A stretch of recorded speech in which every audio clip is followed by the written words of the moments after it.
Hello friends, I am your दोस्त and host Aditya and you are watching tech with आदि।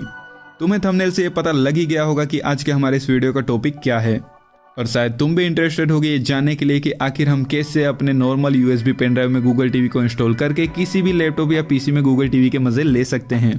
For watching content on your favourite OTT platforms like Netflix, Amazon prime, Jio plus, Hotstar, YouTube etcetera. और क्योंकि इसमें हमें play store का भी support देखने को मिलता है, सो हम किसी भी ऐप या गेम को डाउनलोड करके अपने इस गूगल टीवी स्टिक में बहुत ही आसानी से उसे रन कर सकते हैं। अब क्योंकि ये एक ट्यूटोरियल वीडियो है, इसलिए मैंने यहाँ पर कोई हेवी गेम को ट्राई नहीं किया, जबकि हमारा लैपटॉप कैपेबल है कि ये हमें BGMI, COD और फ्री फायर जैसी हाई ग्राफिक्स गेम भी रन करवा सके। लेकिन अगर तुम्हारे पास एक नॉर्मल या लो एंड पीसी है, तब भी तुम उसमें गूगल टीवी का एक काफ़ी अच्छा एक्सपीरियंस ले पाओगे। और अगर तुम्हारे पास एक नॉन स्मार्ट टीवी है, तो तुम उसे भी इस लैपटॉप या पीसी से HDMI या VGA के थ्रू कनेक्ट करके उसे भी एक स्मार्ट टीवी में बदल सकते हो। अब क्योंकि यहाँ पर हम एक स्मार्ट टीवी की बात कर रहे हैं, तो इसे कीबोर्ड से यूज़ करना शायद उतना प्रैक्टिकल नहीं होगा, तो इसे हम अपने किसी भी एंड्रॉइड स्मार्ट टीवी के रिमोट से भी कनेक्ट कर सकते हैं। इसके लिए हमें सिंपली गूगल टीवी के सेटिंग्स में जाकर ब्लूटूथ के थ्रू इसे कनेक्ट करना है, और रिमोट को पेयर करने के लिए हमें होम और बैक या फिर होम और ओके दोनों ही बटन को एक साथ प्रेस एंड होल्ड करके रखना है, जब तक कि हमें ब्लूटूथ डिवाइसेस में रिमोट शो ना हो जाए। और फिर यहाँ से इसे कनेक्ट करने के बाद हम बहुत ही आसानी से अपने टीवी में इसे यूज़ कर सकते हैं, और इसका वॉइस कमांड फीचर भी काफ़ी अच्छे से वर्क करता है।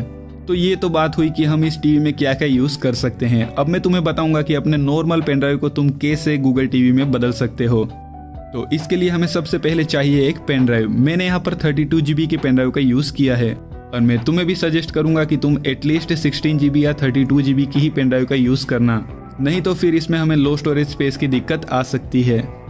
अब हमें सबसे पहले यहाँ पर दो फाइल्स को डाउनलोड करना है।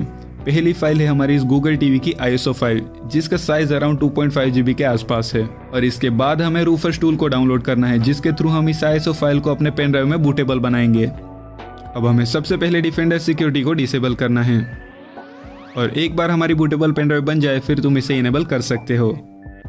अब हमें गूगल टीवी की ISO फाइल को सबसे पहले एक्सट्रैक्ट करना है। फाइल एक्सट्रैक्ट हो जाने के बाद अब हमें रूफर्स टूल को ओपन करना है। उसके बाद हमें अपने पीसी में पेन ड्राइव को इंसर्ट करना है। अब हमारी पेन ड्राइव यहाँ पर ऑटोमेटिकली डिटेक्ट हो जाएगी। उसके बाद हमें यहाँ पर क्लिक करके हमने जो गूगल टीवी की ISO फाइल को एक्सट्रैक्ट किया है उसे वहाँ से सिलेक्ट करना है। फिर हमें इस ऑप्शन में मैक्सिमम स्टोरेज स्पेस को क्रिएट करना है, ताकि बाद में हम उसे अपने गूगल टीवी का स्टोरेज बनाने में यूज़ कर सकें। अब हमें डिस्क पार्टीशन टाइप को सिलेक्ट करना है। उसके लिए हमें अपने पीसी में डिस्क मैनेजमेंट को ओपन करना है, और यहाँ पर जो फर्स्ट वाला ऑप्शन हमें दिखाई दे रहा है डिस्क 0, यही है हमारी हार्ड ड्राइव। तो उस पर राइट क्लिक करके हमें प्रॉपर्टीज़ को ओपन करना है। प्रॉपर्टीज़ ओपन होने के बाद हमें वॉल्यूम में जाना है, और यहाँ पर पार्टीशन स्टाइल में हमें पता लग जाएगा कि हमारी हार्ड ड्राइव GPT है या MBR। उसे सिलेक्ट करने के बाद तुम चाहो तो यहाँ से अपने पेन ड्राइव का नाम भी चेंज कर सकते हो। यहाँ पर मैंने गूगल टीवी रखा है, ताकि बूट के दौरान पेन ड्राइव को डिटेक्ट करने में आसानी हो। अब यहाँ पर FAT32 को सिलेक्ट करके सिंपली हमें स्टार्ट बटन पर क्लिक करना है। अब कुछ देर वेट करने के बाद हमारी बूटेबल पेन ड्राइव यहाँ पर बनकर रेडी हो जाएगी।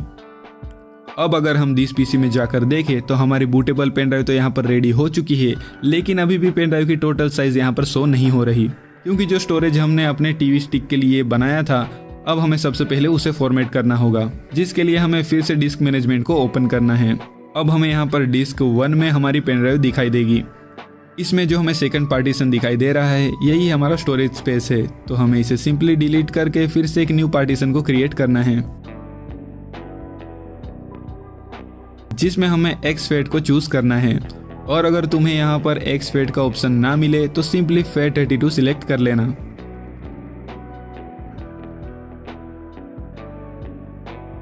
अब हमारा स्टोरेज यहाँ पर क्रिएट हो चुका है, और अगर तुमने इसे XFAT ऑप्शन सिलेक्ट करके फॉर्मेट किया था तो दोबारा इसे फॉर्मेट करने की ज़रूरत नहीं है।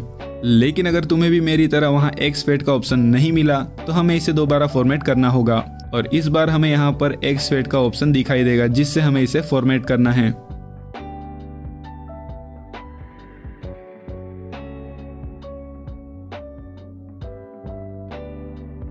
अब हमें अपने पेन ड्राइव के बूटेबल वाले पार्टीशन को ओपन करना है, और यहाँ से हमें system.sfs फाइल को कट करके हमारे स्टोरेज वाले पार्टीशन में उसे पेस्ट करना है। ध्यान रखना कि हमें कॉपी नहीं करना बल्कि कट करना है, नहीं तो हमारी पेन ड्राइव बूट नहीं हो पाएगी। ये स्टेप कंप्लीट होने के बाद जहां हमने गूगल टीवी की फाइल को एक्सट्रैक्ट किया था वहां पर एक स्टोरेजेस वाला फोल्डर होगा, उसे हमें ओपन करना है। अब यहाँ से हमें अपने गूगल टीवी स्टिक के लिए एक स्टोरेज स्पेस को सिलेक्ट करना है।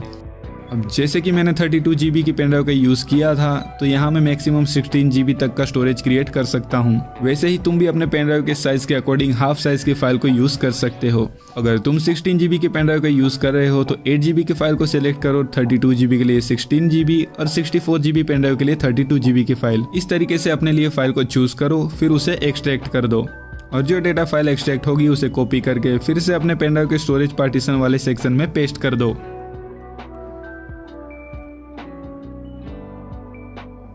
और बस अब हमारी गूगल टीवी स्टिक बनकर रेडी है।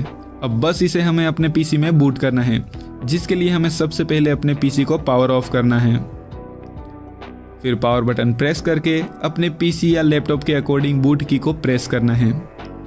अगर तुम्हें भी अपने पीसी या लैपटॉप का बूट की नहीं पता तो सिंपली पीसी के मॉडल नेम के साथ बूट की लिखकर गूगल पर सर्च करो, तुम्हें अपने पीसी की बूट की मिल जाएगी। या फिर तुम बूट की के लिए पिन कमेंट भी चेक कर सकते हो। और अगर तुम भी मेरी तरह Lenovo G5080 सीरीज का लैपटॉप यूज कर रहे हो तो इसमें बूट के लिए हमें एक डेडिकेटेड बटन मिलता है, इसे प्रेस करके भी तुम बूट ऑप्शन को एक्सेस कर सकते हो।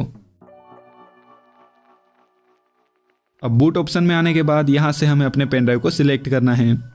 अब बूट होने के बाद हमें यहाँ पर बहुत सारे ऑप्शंस देखने को मिलते हैं, लेकिन हमें सबसे पहले वाले ऑप्शन को सिलेक्ट करना है और उसी से हमें बूट करना है। उसमें अगर तुम्हें कोई दिक्कत आए तब तुम दूसरे ऑप्शन को ट्राई कर सकते हो। और फर्स्ट टाइम में गूगल टीवी को लोड होने में कुछ समय लग सकता है।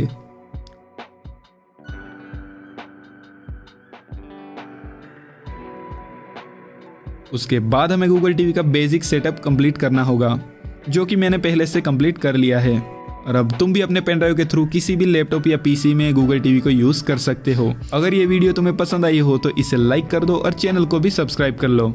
मिलते हैं अगले वीडियो में ऐसे ही मजेदार और इंटरेस्टिंग टॉपिक के साथ।